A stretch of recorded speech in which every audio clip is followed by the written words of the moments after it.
Цените на горивата од ноќеска ја достигнаа највисоката точка и постигнате апсолутен рекорд, поради драматично неизвестната берзанска состојба на овој производ. Последното зголемување на нивните цени потсети на сега веќе далечната 2012 година, кога беше забележан рекорд. Тогаш тие беа следниве: Евро Супер 95 89 денари за литар, Евро Супер 98 90,5 и Евро Дизел 73,5 денари за литар. Сега, овие цени се надминати и шокантни за сите. Од полноќ, Евро Супер 95 чини 89,5 денари за литар, Евро Супер 98 91,5 и Евро Дизел 85,5 денари за литар.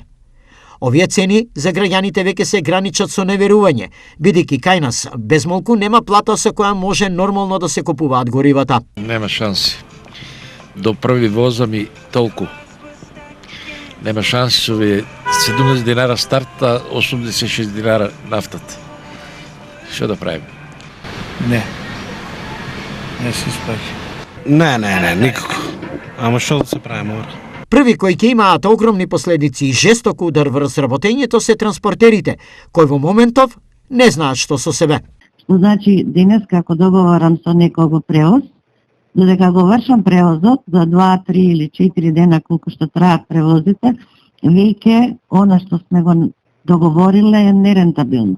Доколку не наплатуваме авансно, тоа значи дека кога ќе ги добиеме парите после 15, 30, 60, 100 дена, значи уште повеќе паднала вредноста, значи дека уште еднаш ќе нагласам, без помош и поддршка на државата, на превозниците ќе се предизвика огромна штета на целото стопанство. Жестоките цени на горивата се елементарна закана за сите сегменти на економијата и според експертите не казните ќе нема. Секаде каде што нафтата представува инпут во услугата или производството, се разбира дека очекувањата се дека тоа ќе предизвика и пораст на цените на тие производи.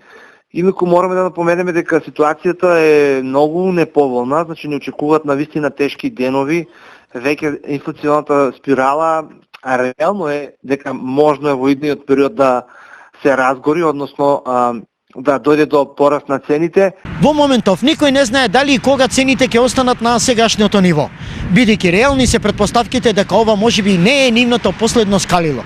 Енергетскиот пазар е крајно неизвесен, исто како и воените случувања во Украина. Сето ова, целата економија ја става во длабоко нејзино заложништво.